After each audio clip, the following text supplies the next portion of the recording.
levanto mis manos, aunque tenga mil problemas. Cuando levanto mis manos, comienzo a sentir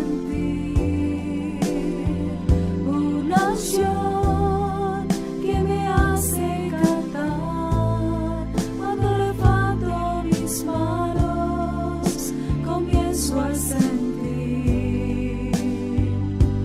el fuego. Cuando levanto mis manos, mis cargas se van. Nuevas fuerzas tú me das. Todo eso es posible, todo eso es posible. Cuando levanto mis manos, levanto mis manos, aunque no tenga fuerzas. Levanto mis manos, aunque tenga mil problemas. Cuando levanto mis manos, comienzo a sentir una unción que me hace cantar. Cuando levanto mis manos, comienzo a sentir el fuego. Cuando levanto mis manos, mis cargas se van. Nuevas fuerzas tú me das. Todo eso es posible, todo eso es posible. Cuando levanto mis manos, cuando levanto mis manos, comienzo a sentir una unción que me hace cantar. Cuando levanto mis manos, comienzo a sentir el fuego. Cuando levanto mis manos, mis cargas se van. Nuevas fuerzas tú me das. Todo eso es posible, todo eso es posible. Cuando levanto mis manos, todo eso es posible, todo eso es posible. Cuando levanto mis manos, todo eso es posible, todo eso es posible. Cuando levanto mis manos.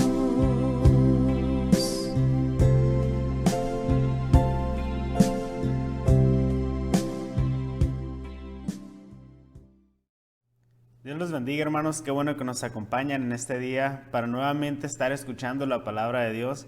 Me alegra que haya hecho este tiempo con su familia para poder estudiar lo que Dios tiene para nosotros hoy. Espero que sea de bendición su palabra para su vida, hermano, y vamos a orar para poner este tiempo en sus manos. Padre, en este día te agradecemos por tu bondad. Te agradecemos, Señor, por cada día que tú nos has dado. Qué bendición es poder despertar, Señor. Qué bendición es poder estar en comunión contigo a través de tu palabra, a través de la oración, a través de el mensaje, Señor, escuchar tu palabra. Te agradezco, Señor, por cada uno de los hermanos que se ha conectado para escuchar, Señor, este mensaje. Te pido que los bendigas donde quiera que estén. Y pedimos que tu Espíritu Santo nos ayude a entender tu palabra, Señor, que seamos edificados y que salgamos gozosos, Padre, después de escuchar tu palabra. Gracias, Cristo Jesús, y pedimos todo esto en tu nombre. Amén. Hermanos, el día de hoy vamos a estar explorando una pregunta que muchas veces nos hemos hecho y es la siguiente: ¿qué debo hacer? ¿O qué voy a hacer? Y más allá de las situaciones que estamos viviendo en este año, yo creo que todas las etapas de nuestra vida siempre nos encontramos en momentos donde no sabemos qué hacer. Y corremos hacia un lado y corremos hacia otro, pero ¿qué es lo que debemos hacer? Yo ahorita, hace unos momentos, cenaba con algunos hermanos y preguntábamos acerca de la vacuna para este virus que estamos experimentando y ¿tomaremos o no la vacuna? ¿Qué debemos hacer? De hecho, ya ha habido diferentes posturas dentro de las iglesias acerca de las mascarillas. ¿Debemos usarlas o no? ¿Qué debemos hacer? Y la pregunta más importante: ¿deberíamos de congregarnos presencialmente o no? ¿Qué debemos hacer? Y como le comento, más allá de las circunstancias y las situaciones que les estoy presentando, en todas las etapas de nuestra vida siempre vamos a estar preguntándonos qué vamos a hacer. Entonces, para todas estas preguntas no tenemos una respuesta de sí o no. No tenemos una respuesta fija para una fecha, para un día en que sepamos con certeza que vamos a regresar a la iglesia o que debemos tomar este camino o aquel. Entonces, ¿qué es lo que la Biblia le indica al creyente? ¿Qué debemos hacer nosotros cuando estemos en esa incertidumbre acerca de qué vamos a hacer? Quiero hoy estudiar esta pregunta a través de la vida de un hombre, un rey que se enfrentó a una situación grande y difícil para él y toda su nación. Él es el rey Josafat. Vamos a estar leyendo en Segunda de Crónicas. Si quiere acompañarme, el capítulo 20. Vamos a enfocarnos en los pasajes del 1 al 15. Y vamos a ver esta gran problemática que tenía este rey y toda una nación al ser atacados por una coalición, unos aliados, enemigos que venían en contra de ellos, y se tenían esta pregunta: ¿qué debemos hacer? Entonces, si me acompaña, voy a leer el versículo 1 y 2, en Segunda de Crónicas, capítulo 20, dice lo siguiente: Después de esto, los ejércitos de los moabitas y de los amonitas y algunos meunitas le declararon la guerra a Josafat. Llegaron mensajeros e informaron a Josafat: un enorme ejército de Edom marcha contra ti desde más allá del Mar Muerto. Ya está en Hazezón Tamar. Este era otro nombre para En-Gadid. Entonces, en los primeros dos versículos se nos presenta esta gran problemática. Tenemos a un rey y se le llegan mensajeros y le empiezan a decir: hay una gran multitud que viene en contra de ti. Hay un ejército que se ha levantado en tu contra. Y quiero darle un poco de contexto acerca de la vida de Josafat hasta este momento. En el capítulo 20 de Segunda de Crónicas, Josafat es reconocido como uno de los mejores reyes que tuvo el reino del sur, en Judá. Fue el cuarto rey que Dios estableció en ese reino. Y si algo conocemos de Josafat es que era un hombre temeroso de Dios. Lo primero que hace en cuanto se hace rey es que empieza a quitar todos los santuarios, todas las capillas, todos los lugares donde se adoraban a dioses paganos. Es un hombre temeroso de Dios que empieza a hacer lo que es correcto ante los ojos de Dios y empieza una reforma religiosa en la que empieza a quitar a todos los sacerdotes, empieza a quitar a todos los que adoraban ídolos, empieza a quitar sus imágenes, empieza a borrar del mapa y de la historia de Israel todo lo que trajera a deshonra al nombre de Dios, todo lo que fuera blasfemia y todo lo que fuera en contra de la ley que Dios le había dado a Moisés. Es un hombre íntegro. El rey Josafat fue un hombre que temerosamente honró el nombre de Dios y trajo esta destrucción de todos los altares y todas las capillas paganas. Un hombre que trajo una reforma religiosa y que también estableció un sistema de jueces en el que el pueblo iba a tener un sistema donde podrían recibir justicia. Todo esto lo encontramos desde el capítulo 17 al capítulo 19 de Segunda de Crónicas. Vemos que Dios bendijo mucho la vida de Josafat, que Dios tenía favor para con él. Y lo que me gusta mucho es, si tiene tiempo y quiere leer Segunda de Crónicas, capítulo 17, empieza a hablar desde que toma Josafat el reino. Nos habla la Biblia en el capítulo 17 que no solamente fue un hombre íntegro, un hombre que honró a Dios con todo lo que hizo, sino que también fue un hombre muy sabio. Y lo primero que hace es empezar a fortificar todas las ciudades que tenían en el reino. Empieza a fortificarlas con hombres armados, con guardias, con un ejército entrenado. Empieza a tener hombres que se entrenaban como soldados para poder defender la ciudad, para poder defender sus bienes en contra de los enemigos. Era un hombre que empezó a acumular armas de guerra, empezó a acumular diferentes lugares donde entrenaban sus hombres y llegó a tener un ejército muy grande. Tenía ciudades fortificadas, tenía un gran ejército, tenía muchas armas, escudos, tenía muchos hombres que lucharan para él. Y podemos ver que todo esto lo pudo lograr porque Dios estaba con él, tenía el favor de Dios a su lado.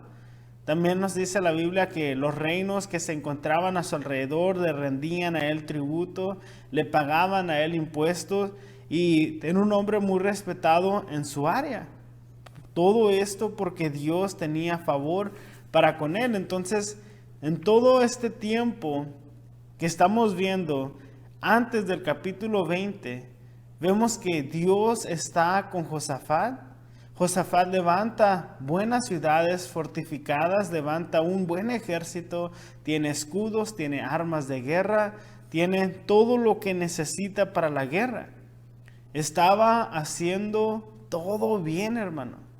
Estaba llevando a cabo toda la voluntad de Dios y estaba cumpliendo como se debería. Estaba quitando las capillas paganas, estaba quitando los santuarios para dioses falsos, estaba honrando a Dios. Desde todas las áreas de la nación estaban siendo bendecidas a través de la obediencia del rey Josafat. ¿Qué fue lo que pasó? ¿Qué sucedió que de la nada se levantara estos reyes que querían traer guerra contra él? ¿Por qué Dios lo permitió? Si estaba haciendo todas las cosas bien. Hermanos, este año para nosotros no lo podemos comparar con lo que experimentó Josafat, porque yo creo que este año es un año que nadie de nosotros jamás olvidará. Todo cosas muy extrañas, muy diferentes, muy distintas a la situación en la que estaba Josafat. Eran tiempos de cambio, tiempos de crecimiento, tiempos de abundancia. Eran tiempos donde ellos podían ver la fidelidad de Dios, donde podían ver la diferencia entre la desobediencia y la sumisión y obedecer la voluntad de Dios. Ahora, cuando todo parecía que estaba yendo bien y cuando Josafat se esforzaba por hacer la voluntad de Dios, de la nada aparece este gran problema que llega y azota al pueblo. Se levanta una gran multitud en contra de este hombre. Entonces hay un problema tan grande que no sabían qué hacer, cómo resolverlo. Así que vamos a leer el versículo 3 y 4 para leer lo que nos dice la palabra. Josafat quedó aterrado con la noticia y le suplicó al Señor que lo guiara. También ordenó a todos en Judá que ayunaran, de modo que los habitantes de todas las ciudades de Judá fueron a Jerusalén para buscar la ayuda del Señor. Entonces podemos ver aquí, hermanos, que Josafat claramente tuvo temor. La Biblia nos explica que al escuchar esto, él tuvo miedo. Pero no fue un miedo que lo paralizara de buscar la comunión con Dios, sino que fue un miedo que lo llevó más cerca a Dios. No fue un miedo que lo hizo dudar de Dios y decir, ¿por qué si todo lo estoy haciendo bien? ¿Por qué permites esto? No fue un miedo que lo hizo dudar de la voluntad, del poder que Dios tiene, de su soberanía, sino que es un temor que viene y lo hace que se acerque más con Él. Y lo primero que hace es le suplica a Dios para que lo guíe. Y no solamente a Él, sino que todos los que están bajo su mando les pide que ellos también oren y ayunen. Y se reúnen todos en Jerusalén para estar en comunión con Dios y buscar dirección de parte de Él. Hermanos, cuando llegan situaciones como la que Josafat experimentó, donde se preguntó, ¿qué hago? y había temor en él, y había sentimientos, había emociones que él no podía controlar. No permita que eso que usted está sintiendo lo aleje de Dios. Esas circunstancias, esas situaciones, Dios las permite, pero para que esta sea nuestra reacción, nos acerquemos más a Él, busquemos dirección de parte de Dios, busquemos fortaleza en Él. No para que usted dude de Dios y se pregunte dónde estás, por qué permites esto, por qué permites aquello, dónde estabas tú, Dios, cuando... No, hermanos. Aunque él sintió temor, aunque no era una buena noticia, aunque él estaba haciendo todo bien, aunque veíamos que Dios estaba a su favor, ¿cómo permitió Dios hacer esto? Es la voluntad de Dios. Pero reacciona de la manera más bíblica y más correcta: oración, ayuno y sumisión a la voluntad de Dios, no a cuestionarlo.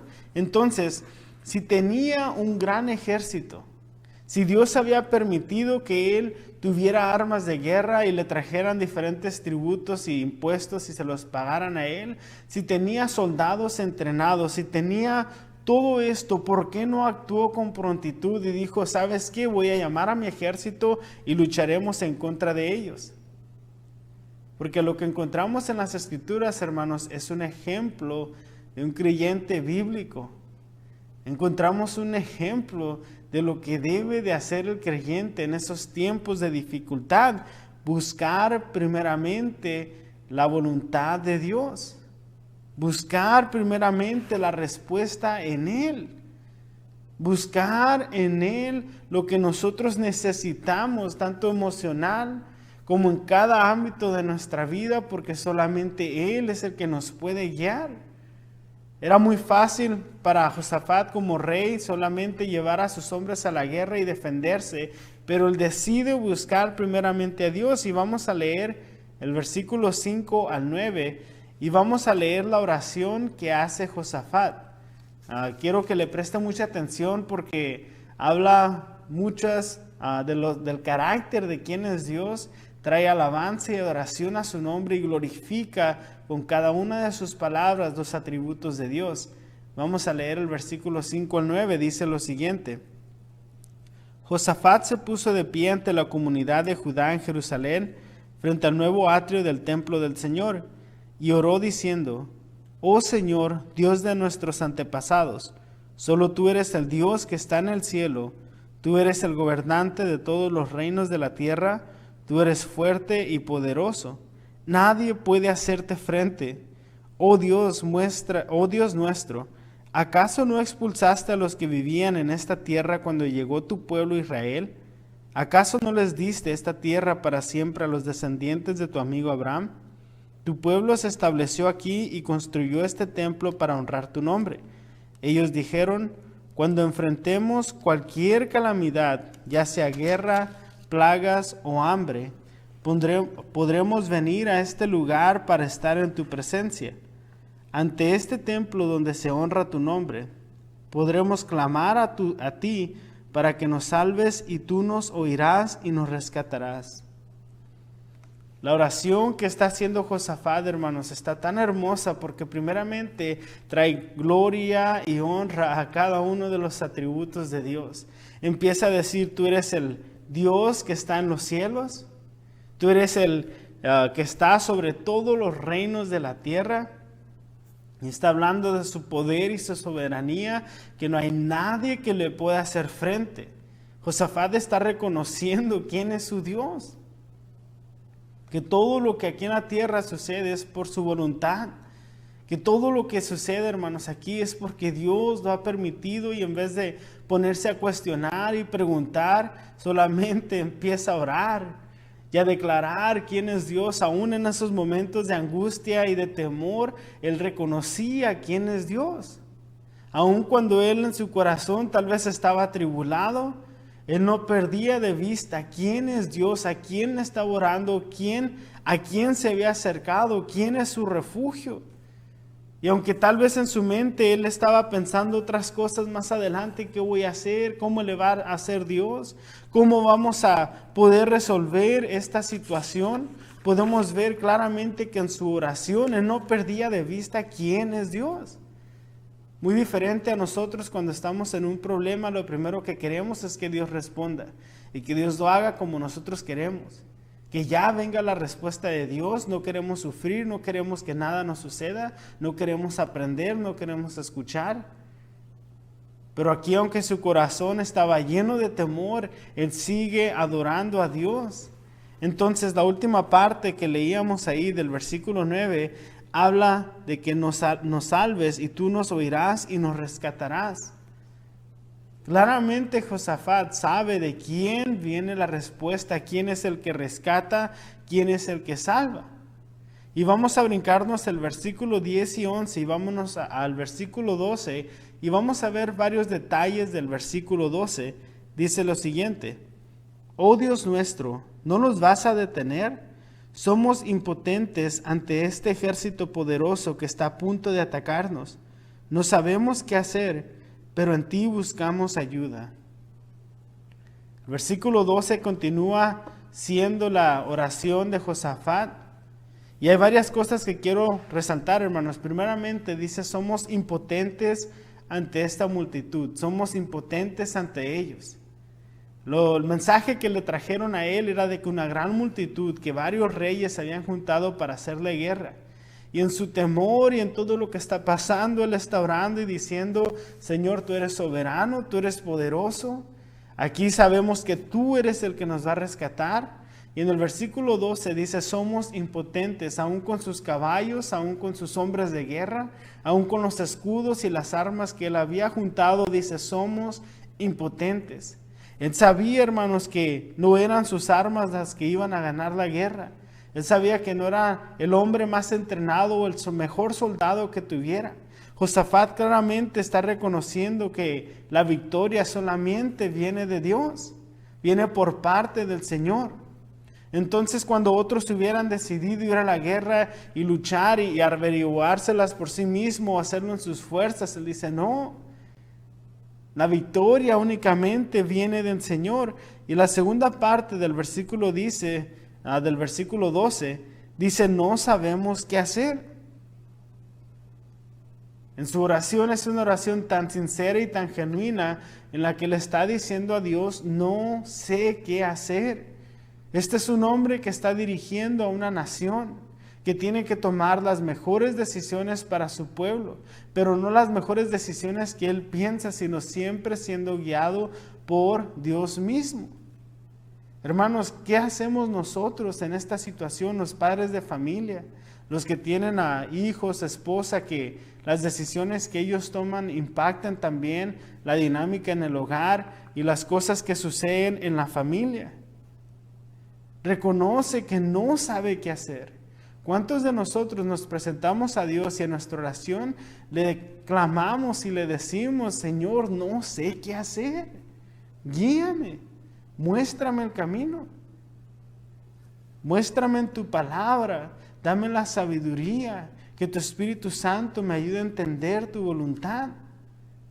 Es muy fácil leerlo, hermanos, en estos versículos, pero viendo a un hombre que lo primero que hace en su temor es acercarse a Dios, traerle gloria y honra a través de su oración, reconociendo que Él es digno, y después decir, no sé qué estamos haciendo, no sé qué vamos a hacer.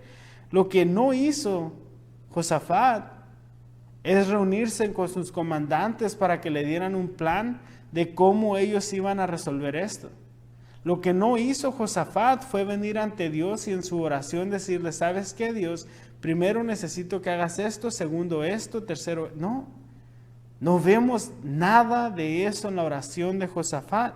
Entonces, lo que podemos ver es de que al presentarse ante Dios en su oración, lo que hace Josafat es demostrarle sumisión a su voluntad. Se somete a la voluntad de Dios, le dice, como tú quieras resolver esto, Señor, como tú quieras resolver esta situación, que así sea, porque nosotros no sabemos qué hacer. Y dice la última parte del versículo 12, pero en ti buscamos ayuda.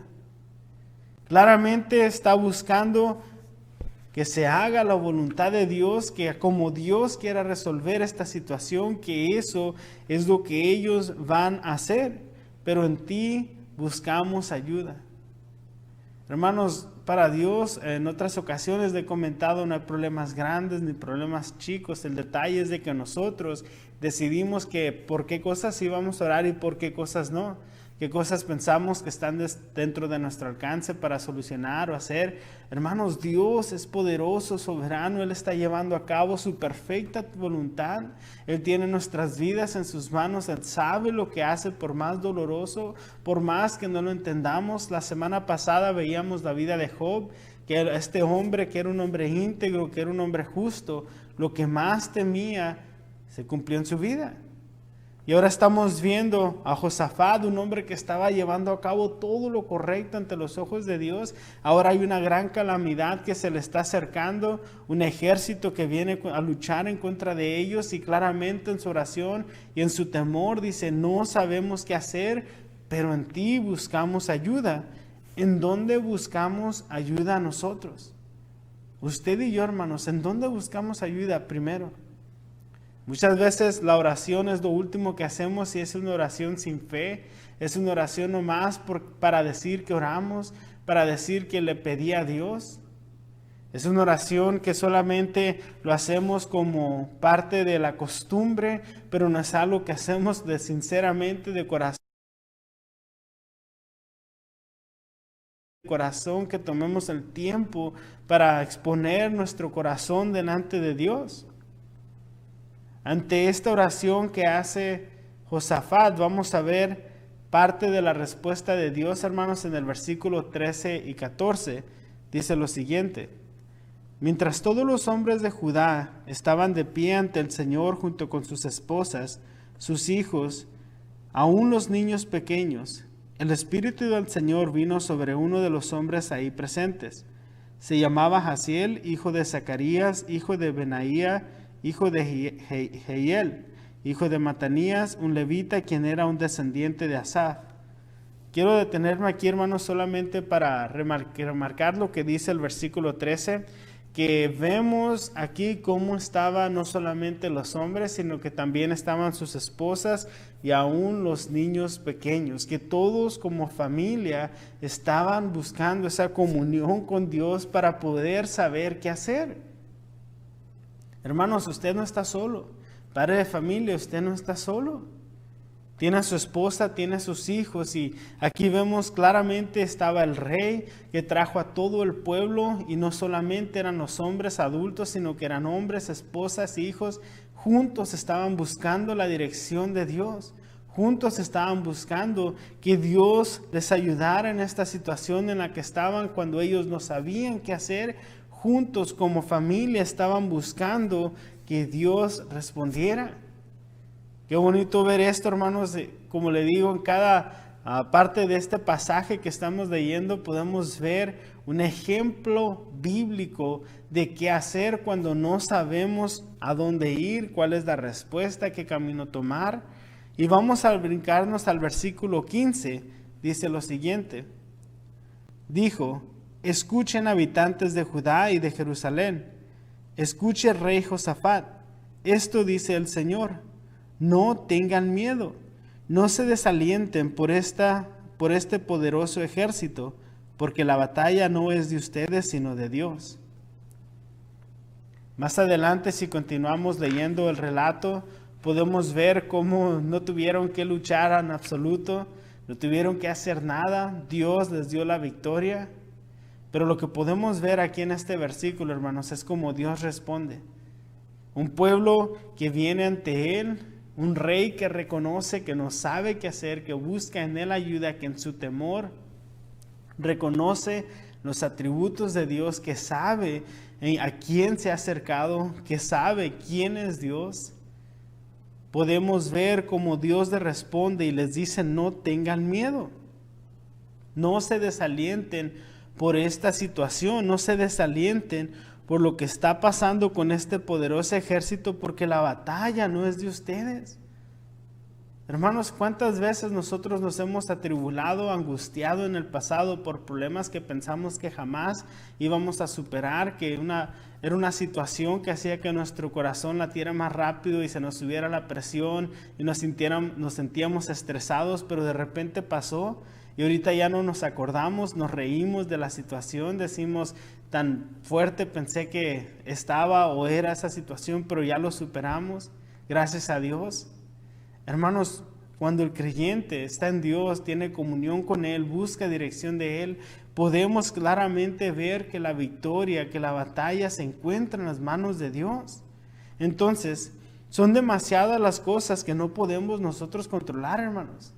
Y esto lo hemos tocado en otros estudios bíblicos, que en esta vida hay tantas variables que nosotros no sabemos qué es lo que va a suceder. Y no son ataques del diablo, es solamente la vida en la que estamos viviendo por la naturaleza caída del hombre, por el pecado, porque el fruto del pecado es muerte, porque nuestros cuerpos se van degenerando, porque vivimos en una humanidad totalmente depravada y caída fuera, que no vive dentro de la voluntad de Dios. Por eso es que suceden tantas calamidades y tantas pruebas y tantas luchas para el creyente y tanta aflicción. Y sabemos que aquel que está haciendo la voluntad de Dios también hay resistencia por parte de las tinieblas y de Satanás. Hay tantas cosas que nosotros no controlamos, que no sabemos lo que Dios está haciendo. Y por eso es necesario tener nuestra confianza plenamente en Cristo Jesús. Entonces nuestro Dios es poderoso, hermanos. Nuestro Dios es digno de nuestra confianza, Él es inmutable, Él nunca cambia. Y así como oraba Josafat y decía, en el pasado tú nos trajiste de Egipto, en el pasado tú nos protegiste, en el pasado nos diste la victoria, sabemos que hoy también lo puedes hacer. Sabemos que Dios escucha las oraciones de los santos, hermanos, y sabemos que Dios siempre hace su perfecta voluntad. Entonces yo le animo a usted, donde quiera que se encuentre, en cualquier situación en la que esté hoy, recuerde que Dios siempre lleva a cabo su perfecta voluntad. Si nosotros estamos paralizados por el temor, si nosotros estamos perdidos en nuestras emociones, estamos angustiados, estresados, si nosotros estamos completamente perdidos, si no sabemos qué hacer, recordemos a quién debemos correr, hacia dónde debemos nosotros anclarnos, en quién está nuestro refugio. Recordemos, hermanos, que las situaciones en las que estamos no es porque Dios se ha olvidado, no es porque Dios no sabe lo que está pasando, sino porque debemos nosotros correr aún con más motivos hacia Él, tener comunión con Él, buscarlo, como veíamos en su palabra, en oración, en ayuno, y siempre someternos a su voluntad, sin entender qué está pasando, no quejarnos, ni buscar explicaciones, sino solamente buscar dirección y fuerzas en Él. Así que en esta tarde vamos a orar, hermanos, y espero que Dios hable a su vida a través de este mensaje, que el Espíritu Santo, a través de estos versículos que hemos leído, lo redarguya, lo edifique, y podamos nosotros también ser ejemplos bíblicos para los que nos rodean. Vamos a orar. Padre, en este día te agradecemos porque podemos estudiar nuevamente de tu palabra. Te agradecemos por cada ejemplo que nos has dejado en la Biblia, Señor, pero sobre todo te agradecemos por tu perfecta y buena voluntad, Señor. Tú sabes lo que haces en toda situación. Te agradezco, Señor Jesús, por lo que has hecho en nuestras vidas a través de estos meses que no nos estamos congregando presencialmente, Señor. Te agradezco por cada familia. Te agradezco por el crecimiento espiritual que he visto en la iglesia, Señor. Te agradezco por el compromiso que han mostrado las familias de la iglesia al seguir escuchando el mensaje, Señor, cada domingo y conectándose entre semana para el estudio bíblico. Te agradezco, Señor Jesús, porque a través de tiempos de dificultad nos acercamos a ti y podemos, Padre, ver tu respuesta en la oración. Podemos ver tu respuesta a través del ayuno, Señor. Podemos ver la obediencia que tiene una recompensa para el creyente, Señor. Y te agradezco porque hoy podemos estudiar estos pasajes que nos animan y nos desafían, Padre, para caminar firmes en ti. Te agradecemos por tu voluntad, Señor, y porque eres bueno con nosotros. Te agradecemos, Cristo Jesús, y en tu nombre oramos. Amén.